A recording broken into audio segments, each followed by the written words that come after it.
Hello, beautiful people. It's Lulu. You know, the unsung heroes don't wear capes. They're the ones who bring groceries when we can't function, who listen without trying to fix, who hold space for our darkness without being consumed by it.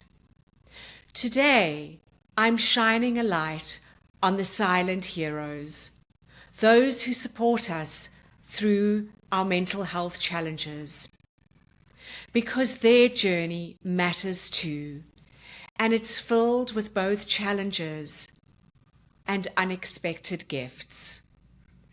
Welcome to the Lulu Essey podcast, where we do things differently. No editing and no polish, just honest conversations that give you practical tools to transform your life from the inside out. Before we have today's conversation, I want to thank you for your patience with my longer episodes recently. Today we're keeping it focused and concise as we explore something incredibly important. If this episode speaks to you, and I hope it does, please share it with someone supporting a loved one through a mental health challenge. Your single action of sharing could be the lifeline they need today. Last week, something beautiful happened. My partner, who I don't live with, arrived laden with all the groceries, fresh veggies, all the goodies, everything I needed for the week. And this was not the first time. And it was not for any special occasion, but simply because he knew I needed a moment of relief. As I stood there, touched by this gesture, I realized something profound. While I've been focused on my own mental health, there's been someone walking alongside me, carrying their own invisible weight. Take a moment right now to think about someone who's been there for you during difficult times. Perhaps it's a partner, a friend, a colleague, a family member, a child. What qualities do they bring that make their support meaningful? Hold that person in your heart as we explore this conversation together. Supporting someone with mental health challenges carries an invisible weight that few acknowledge. Research has shown that caregivers often experience their own significant stress, with many reporting physical and, of course, emotional exhaustion. Whether it's supporting a partner with depression, helping a colleague through workplace anxiety, or being a part of a mental health support system for a friend, the impact on caregivers is real. But here's what we don't talk about enough: the profound growth that can emerge from this role, and the closeness and genuine deepening of the connection it creates. I've watched my partner develop extraordinary patience, emotional intelligence, and perspective through supporting me. And I've seen this pattern with colleagues supporting each other through workplace stress too. I've been the recipient of that support sometimes too. And sometimes from colleagues I wouldn't have expected to show up. But they did, in incredible ways.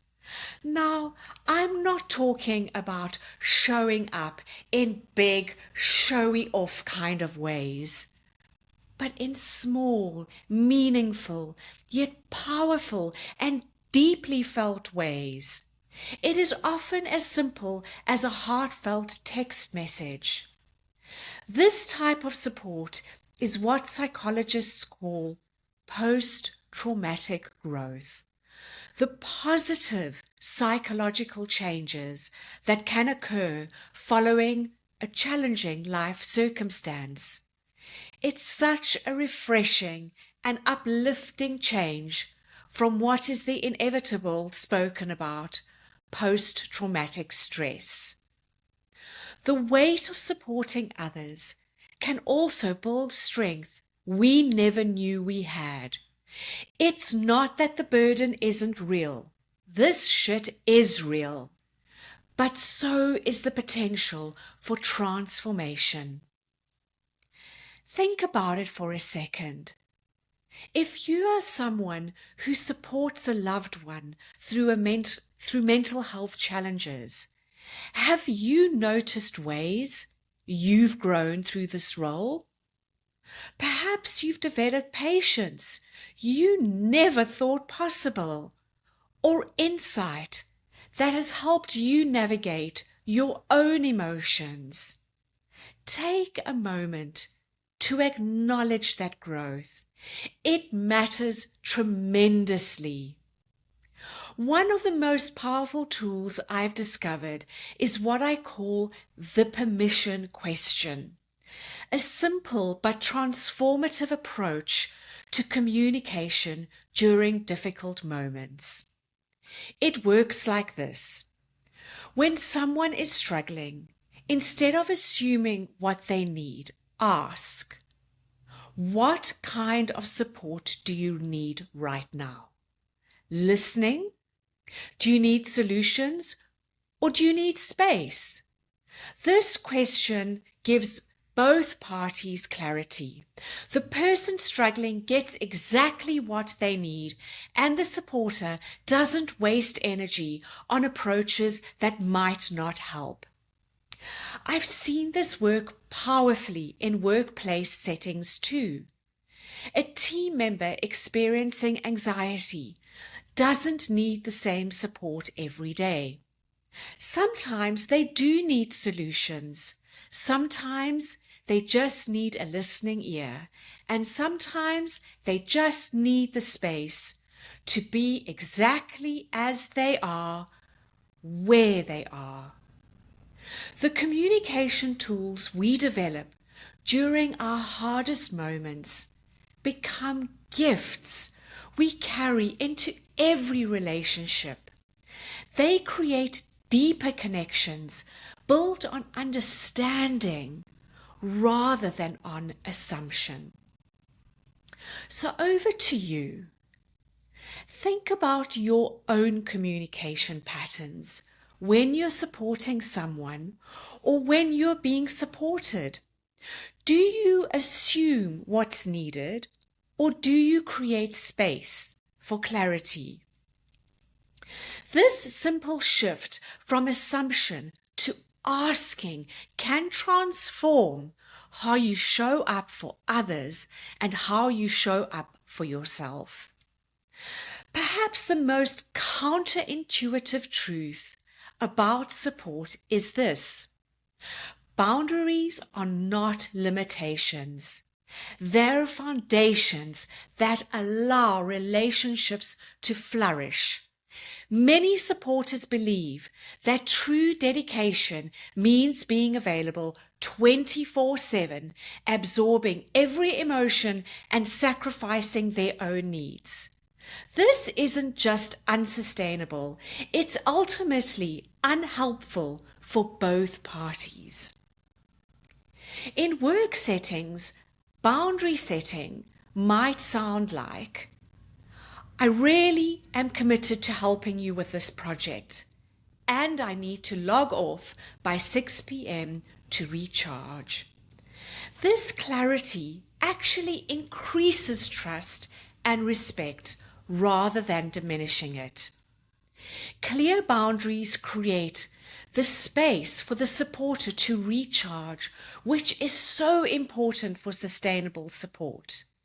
Clear boundaries create opportunities for the person being supported to develop resilience.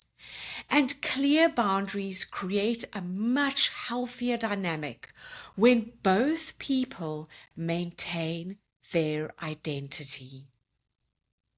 One simple boundary, a phrase that works wonders, is, I care about you deeply, and I need to take care of myself too. This isn't selfish, it's essential. Boundaries are not walls that separate us. They're the structures that allow relationships to flourish.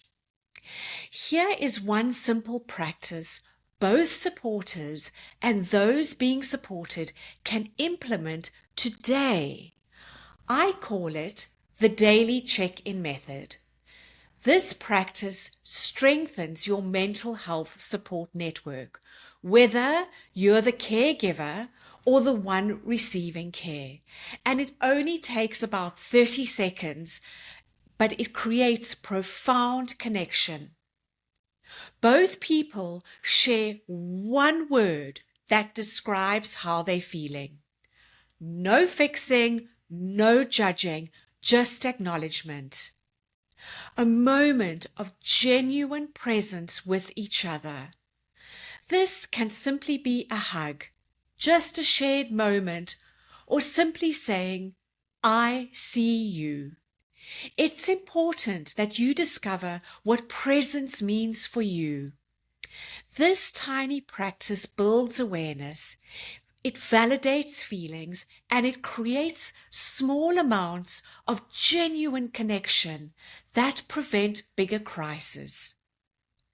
And amidst everything, it has the potential to bring small moments of joy.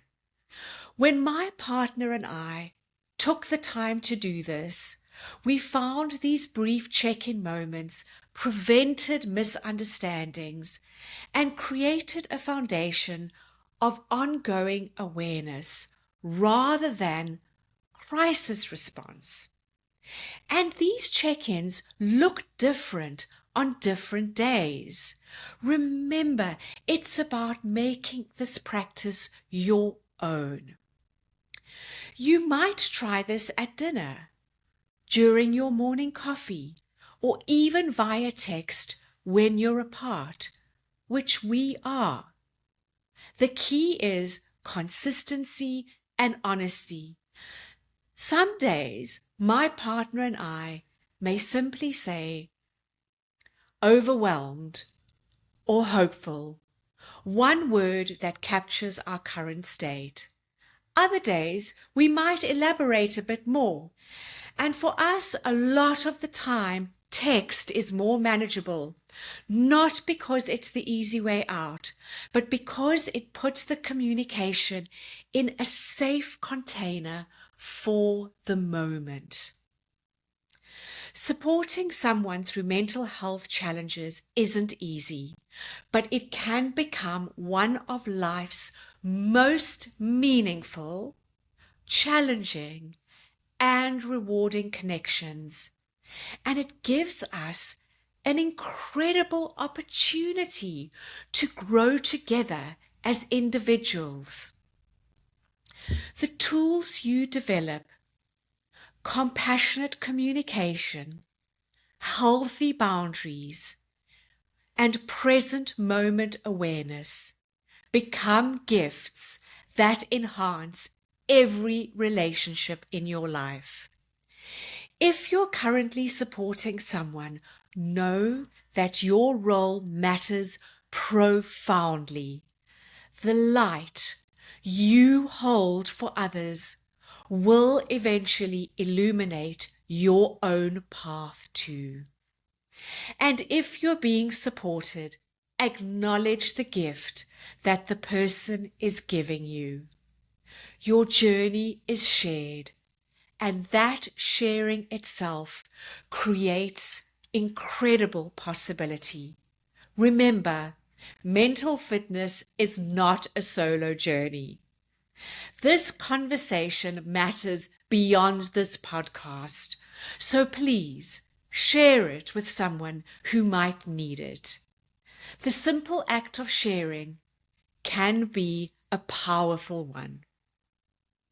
And remember, you can always visit me on my YouTube channel.